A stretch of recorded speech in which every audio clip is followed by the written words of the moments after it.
और प्लास्टिक से बने हुए उत्पाद यहाँ पर एस्केलेट कर सकते हैं, महंगे हो सकते हैं, ऐसी भी खबरें निकल करके आ रही हैं।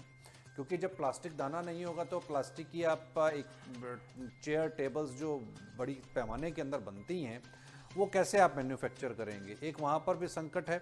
दूसरा, यूरिया को लेकर के भी एग्रीकल्चर सेक्टर के अंदर में, क्योंकि आप इंपोर्टिंग कंट्री हैं, आपका बाहर से ही यूरिया आता है, तो वो भी एक संकट खड़ा हो गया है। तीसरा, यहाँ पर ओवरऑल अगर सिनेरियोज को देखते हैं, क्योंकि सोने और चांदी को अमूमन सेफ हेवन माना जा रहा था और ऐसे युद्ध के तनाव के अंदर में सोने और चांदी के साथ साथ में कच्चे तेल में भी आज हमने गिरावट देखी है। तो इस पूरे घटनाक्रम को, पूरे सिनेरियोज को किस नज़र से देखा जाए, और इस समय पर आपको क्या लगता है, क्या सोना और चांदी के अंदर में ये बॉटम लेवल्स के ऊपर पे खरीदारी कर ली जाए क्या? देखिए, जहाँ तक प्लास्टिक का सवाल है, जो भी आइटम पेट्रोकेमिकल से रिलेटेड है सभी में हम देख रहे हैं कि कुछ ना कुछ जो टेंशन वाली बात है वो देखने को मिल रही है। प्लास्टिक के पॉलीथीन्स की जो प्राइसेस है वो यहाँ पर एस्केलेट हो सकते हैं क्योंकि सप्लाई नहीं आ पा रही है। तो ये डेफिनेटली तो क्लियर है कि जो भी आइटम पेट्रोकेमिकल से रिलेटेड है वो यहाँ पर कहीं ना कहीं इशू क्रिएट करता हुआ नजर आएगा। तो ये प्लास्टिक इंडस्ट्रीज के लिए एक बहुत बड़ा क्वेश्चन मार्क है कि किस तरीके से सप्लाई वो चालू करेंगे।